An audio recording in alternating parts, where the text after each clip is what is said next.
கனிம வளத்துறை அமைச்சர் பிரபு அவர்களே, பெரம்பலூர் மாவட்டத்தில் உள்ள கல்குவாரிகளை ஆய்வு செய்ய தயாரா?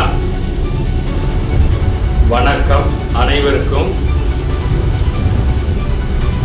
கனிம வளத்துறை அமைச்சர் பிரபு தென்காசி, மதுரை, விருதுநகர் போன்ற மாவட்டங்கள்ல கல்குவாரிகளை ஆய்வு செய்து விதிமீறல் செய்யப்பட்ட கல்குவாரிகளை கூட்டு போட்டு விடுகிறார். அதாவது சீல் வைத்து முடித்து விடுகிறார். வரவேற்கிறோம். ஆனால் அரசாங்க நஷ்டீடு வழங்கவில்லை, கேட்கவில்லை. அரசுக்கு செலுத்த வேண்டிய வரியை பறிமுதல் செய்யவில்லை. சரி, அது ஒரு பக்கம் இருக்கட்டும். அமைச்சர் அவர்களே, பெரம்பலூர் மாவட்டத்தில் நீங்கள் ஏன், எதற்காக ஆய்வு செய்யவில்லை? பதில் சொல்லுங்கள்.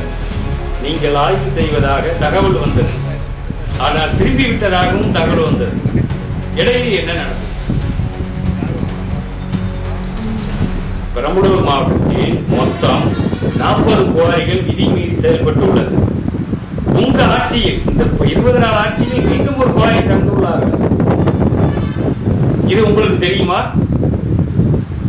கவுல்பாளையம் நெடுவாசல் கிராமத்தில் திறந்துள்ளார்கள் மூடிய குவாரியை. இது குறித்து ஏன் தாங்கள் ஆய்வு செய்யவில்லை? விதிமீறல் 100% விதிமீறல். பிரசர் குவாரி எல்லாமே நடைபெறுகிறது. கண்ணுக்கு தெரியாத தொழிலா கொள்ளையை அடிக்கிறாங்க. அதனுடைய வீடியோ தான் இது. நீங்கள் முதல் ஆய்வு செய்யுங்க.